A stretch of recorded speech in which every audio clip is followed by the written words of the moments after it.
الرحمن الرحیم کوم خلک چې د لګړبګړ نه یریږي چې دا څه شی دی د دې په اړه کې شیخ عبدالحمید صاحب یو زبردست بیان کړی دا بیان تاسو ور ان شاء الله نه وبینه یریږي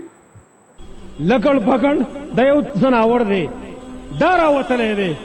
او خلک ماتئ لکه دلته خلک وایي چې سپیکوګ راوتی دی لیور راوتی دی فلان راوتی دی لګړبګړ راوتی دی ټولې علاقې په خوف او په هراس کې پرتې وي ماشومان نه بندول ځینې خلکو هغې بانه جوړه کړه د مانځه د فرض مانځه نه د منع کېدل لپاره جومات ته نه ځي راځي لګړبګړ مات نه کي ټول دروغ او دومره بېکاره شوئ چې یو لګړبګړ نشي کنټرولولی دومره ډېر خلک یو لګړبګړ نشي کنټرولولی بانې سره کوئ دوه قسمه نقصانات هم وکړو یو نقصان هم دا وکړو دروغ هم عام کړو دویم نقصان هم دا وکړو چې دروغ بانه هم وکتله د فرض مانځه هم ځان په جوماتونو کې منع کړه داسې یې شروع کړي د خلکو لګړبګړ راوتی دی سپیکوګ راوتی دی فلان راوتی فلان راوتی دی دومره دروغ چې حیران بشي ورته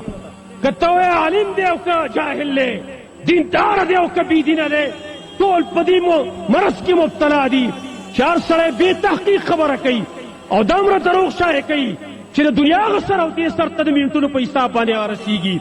دروغ پای کې دومره بې احتیاطي چې کوم د هغه عام شوې ده نن د فیسبوک د لارې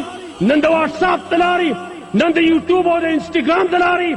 او دارې د ټویټر د لارې دومره دروغ په عالم کې عام کېږي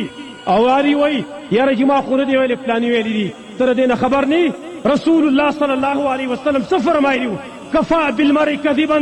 ان یحدث بكل ما سمع د یو سړي دپاره دا دروغ هم پوره دي چې څه اوري څه نه دی خبرېږي او د هغه شایع کوي او خلکو ته یې ښیي ته چې د بل سړي خبره نقل کوې بلا تحقیق په دې دروغو کې ته هم شاملې دا دروغ تا هم خواره کړه دا ستا لپاره هم سبب د عذاب ګرځېدلی شي